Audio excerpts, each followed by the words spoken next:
Hello everyone and welcome to my studio. Today I'm going to be doing a tutorial. I'm going to be showing you how to turn this into this.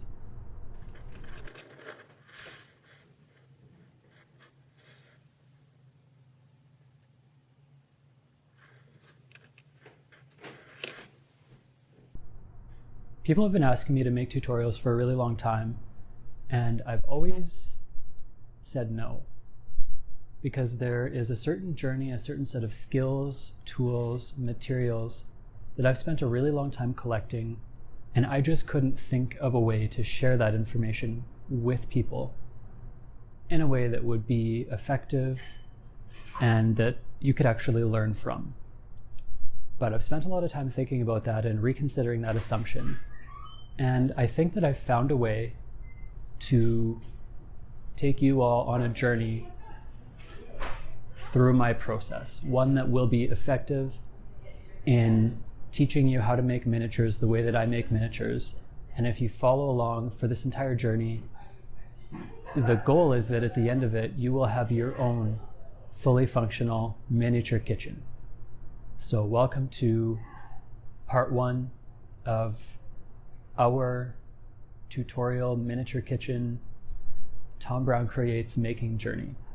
Now, one of the goals that I have for this series is to teach you how to make these things with an escalating set of tools, beginning with things that you could find around the average household. So today, the main tools that we're going to be using are needle nose pliers.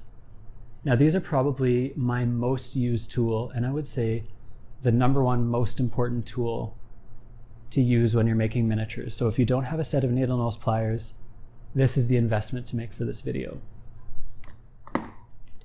The other main tool that we're going to be using is a pair of scissors. The scissors that I use in my miniature practice are these Olfa shears, and they're a little bit beefier. They can cut a little bit thicker of a material, but today I'm going to try using just a cheap pair of dollar store scissors to make this project so that there is no barrier to entry for anybody who wishes to follow along. Now, the other two things that you're going to need for this project: a tin can. Make sure that it is not like a pop can or something like that. This must be a can used for canning. And a safety pin.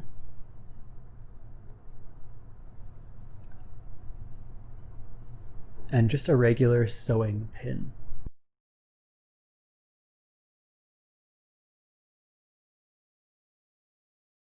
So the first step is to begin processing this tin can. Make sure that you wash it.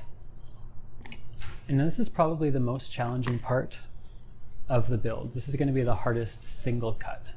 And if you're a kid and you're watching this and you think that you might like to do this, I would suggest consulting with your parent first, maybe asking for their help with some parts of this, because it is potentially going to be dangerous. You might cut yourself. In fact, I already did cleaning out this tin can, so be careful. Now, you'll notice there's a seam around the top of this can. That's the first thing that we're going to have to crack. So take your needle nose pliers, grab the edge of the seam, and then you can just work them back and forth. See, it doesn't take much, and it will split.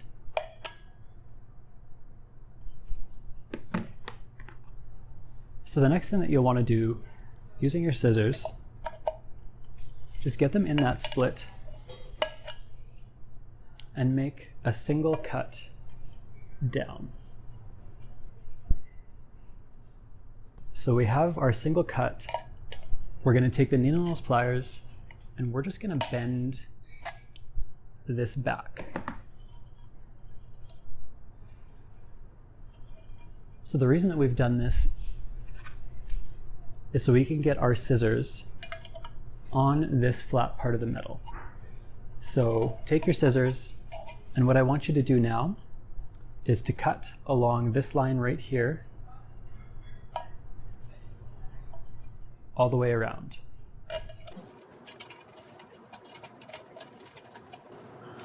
Remember, be very careful. You're creating a sharp edge here. don't cut yourself. Keep your fingers clear, pay attention, and if you have any doubt, ask somebody for help. Now, at about this point during the cut, you may find your scissors starting to lodge, and the cut begins to get difficult. So what I would suggest doing is, again, take your needle nose pliers, catch up to where you are in the cut. Twist through that rim, and then just cut this piece off. We're just gonna take it right off. So now we should be able to finish this cut without too much difficulty.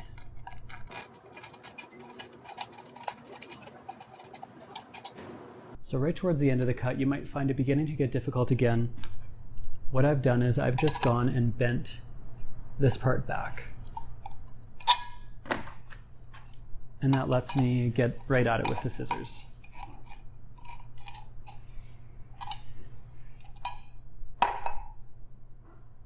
Okay, so I've completed that part, and what I'm left with is two pieces of relatively thin metal that still have a bead running along this side. So what I want you to do next is to take your scissors and remove the bead.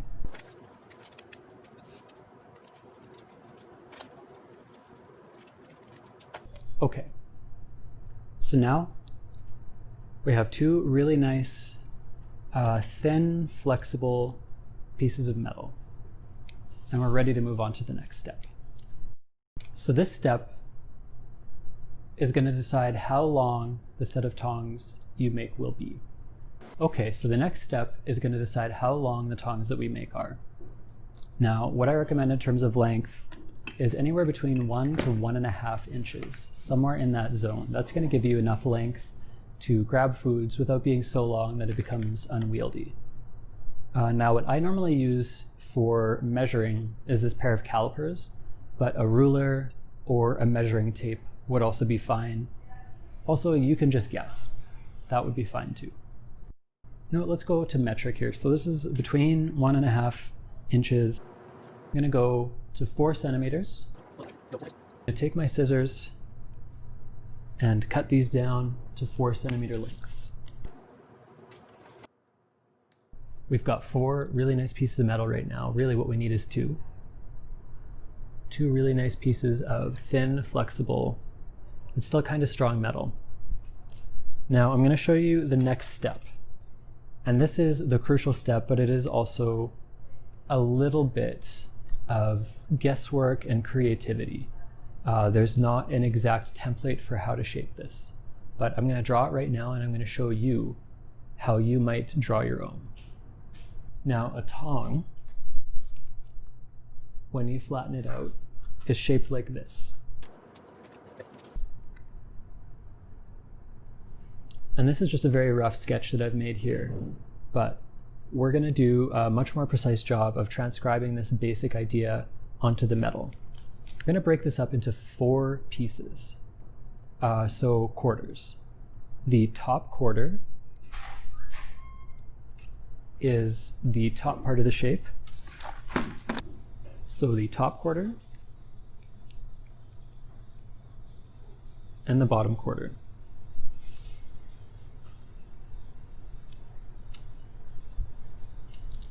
Are going to make up the 2 parts of this shape. The next thing that I'm going to do is I'm just going to square up the edges on this piece of metal.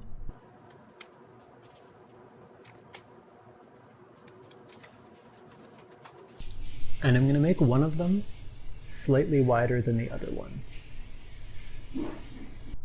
Okay, I've just switched up my line to a Sharpie because it shows a little bit better. So I'll familiarize myself with the quarter mark, and I'm just going to cut in a little bit on both sides.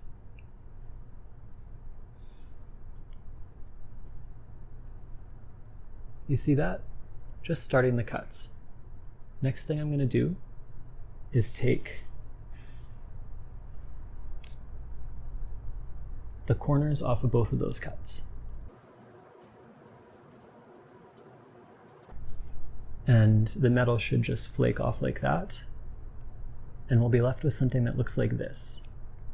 Now, we haven't gotten this all the way into our central line. We want to try to get it into something that has a width that is closer to, I would say, about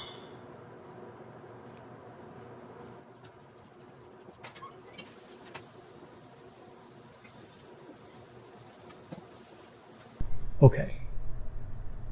So we're going to use this as a template to create the rest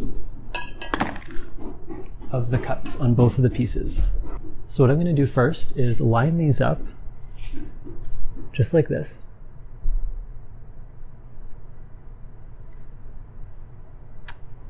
Let's make sure it's nice and centered. And then I'm going to use my Sharpie to indicate where that cut should be. Now you can actually take this, flip this, like so, and delineate, mark our second cut. So we have basically the whole template right here. So I have both of these cuts made, and I'm going to use this second piece to make the marks back on the first piece so that I can make that second cut. I've got both of these pieces cut. The next thing I'm going to do is I'm going to take my Sharpie and draw a line from this corner to this corner. So this is the part of my practice where things aren't exact and we have to make some estimation.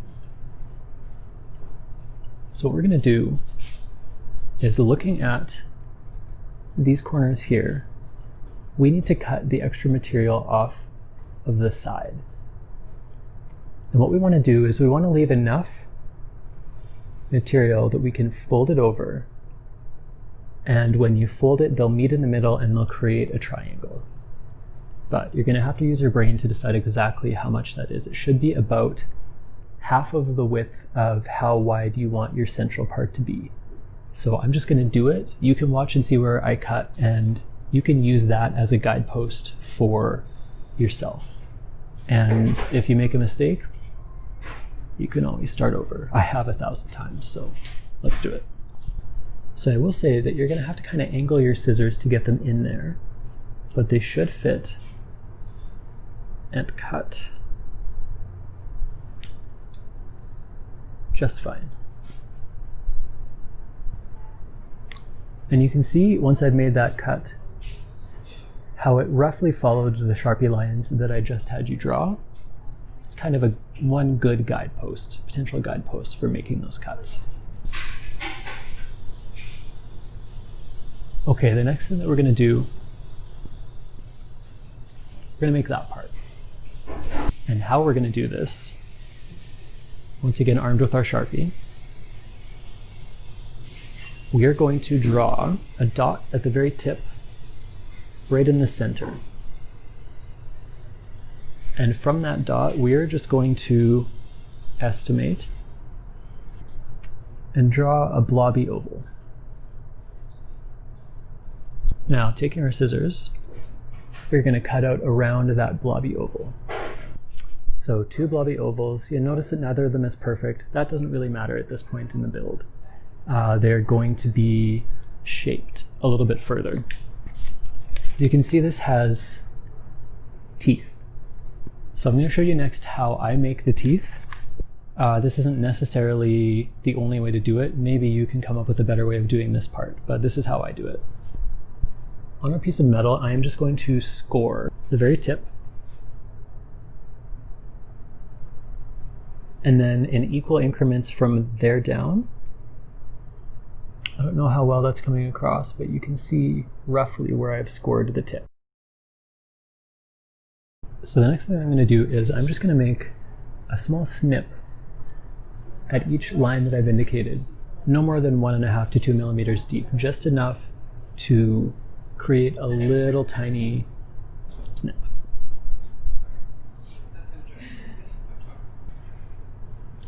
So So now with these snips, take the corners and snip those out, trying to create as rounded of a shape as you possibly can, just like this.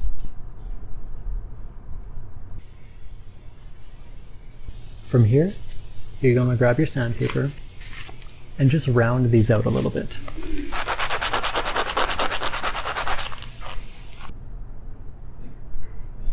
Now repeat the same steps on your second piece. Okay, both of these are shaped. The next thing that we're going to want to do is to start to deal with these. And what I want you to do is to round out the top corners first. Sandpaper. So we have nice rounded edges here now. We're getting pretty close to switching tools and coming to a much more challenging part in this build.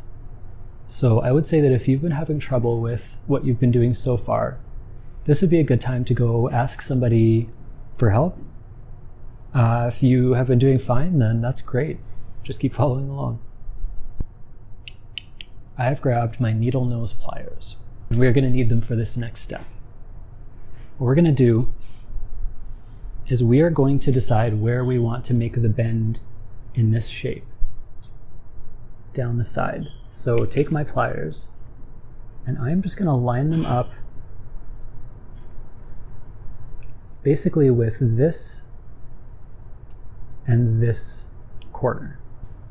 And once you've got it lined up in a way that you're happy with, you're going to take this and using the needle nose pliers, you're going to bend up and repeat that procedure on the second side.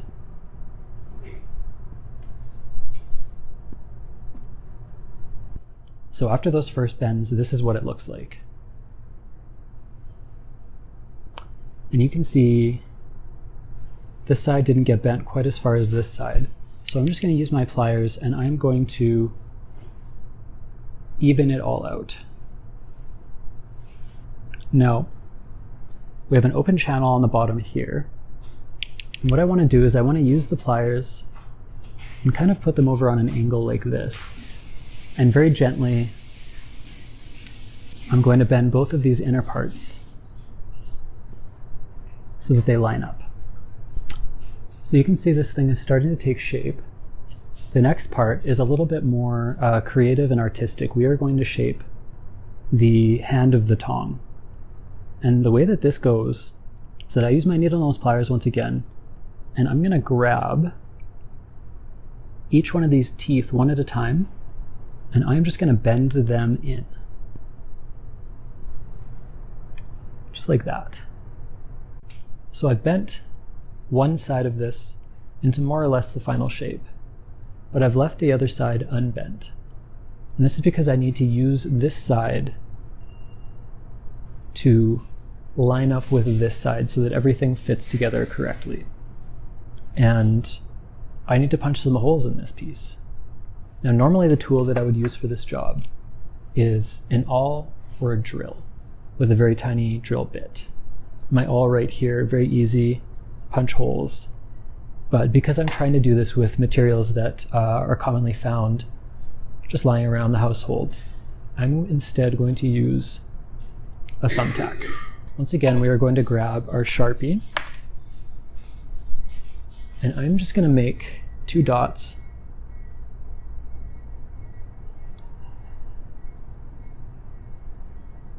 pretty close to the outside of this shape up here. I'll let you have a good look at them. Again, this is kind of guesstimation on my part. This is not exact. And I am going to take this and I'm going to punch 2 holes in it. Right where those green dots were. So the next thing that you can do, take your sandpaper and sand the burr off the back of these holes. These holes need to be wide enough for your pin to go through. And we are going to take our thumbtack and we are just going to go through the back of the hole and work it around through both of them. We're just widening the hole. And we need to make these holes wide enough for our pin to fit through. Pretty good. Yep. Wide enough for the pin to fit through, small enough that the back of the pin won't pull through. So this next step is crucial. We're going to bend this piece, but we need to bend it so that it fits just over this one. So this top part needs to be slightly, ever so slightly wider. Barely wider, but just a little bit wider. And this is where you got to use your brain. So using that big old brain, I'm going to line up my first bend. And I'm just going to check it against this piece.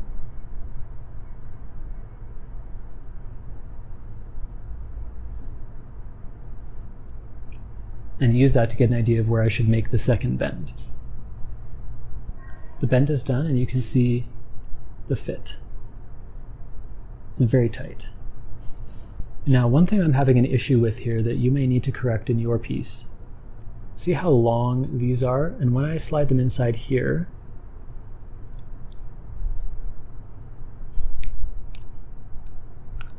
they're making the spacing at the top of this a little bit awkward. So what I'm going to do is I'm just going to shave a little bit of material off of these.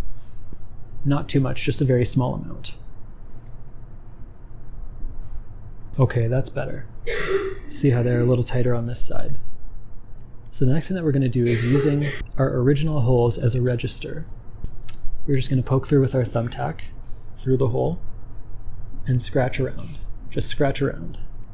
And you'll see on this now scratched into it is where this hole needs to be. So this part is going to be a little bit difficult. This is probably the most difficult single part of this build. And I'm lucky because I have a studio full of scrap wood that fits perfectly on the inside of this piece. Now you may not have access to a studio full of such amazing scrap. So you can use, for example, some cardboard. Take a piece of cardboard, fold it, and then slip it inside of here. And you can use that as the backing to punch your holes. Okay, my holes are punched. And you can see that these bends have just kind of deflected a little bit from being punched. So I'm going to use my needle nose pliers and I'm just going to bend these back flat.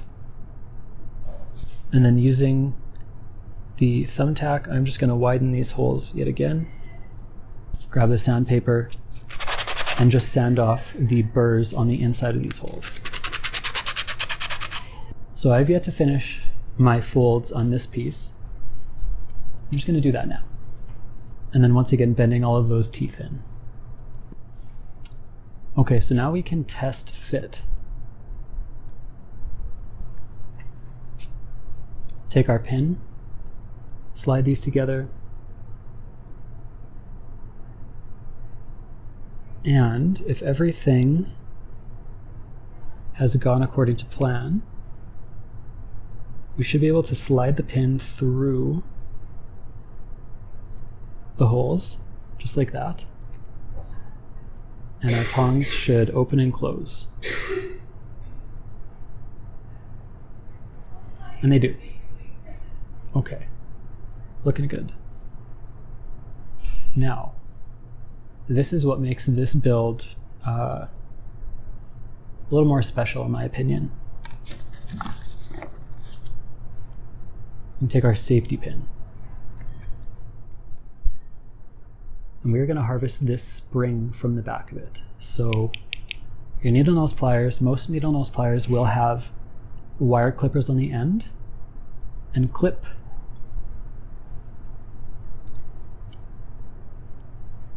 about that much off of the safety pin. Now, if your needle nose pliers do not have clippers, you can still do this. Just grab them where you want them to break off, grab this side of it, and then just bend it back and forth.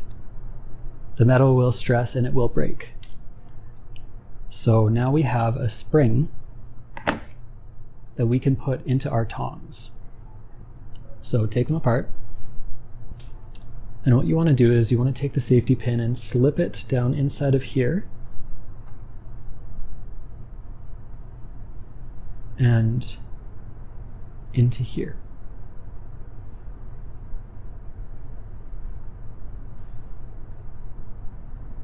And this is tricky. This might take you a few tries, but holding it all together, reassemble your pin. And this is crucial. It has to go through the circle at the top of the spring. You can see this step is even a little bit tricky for me, so don't get frustrated. Just play around with it until you've got it. There we go. Threaded. Now,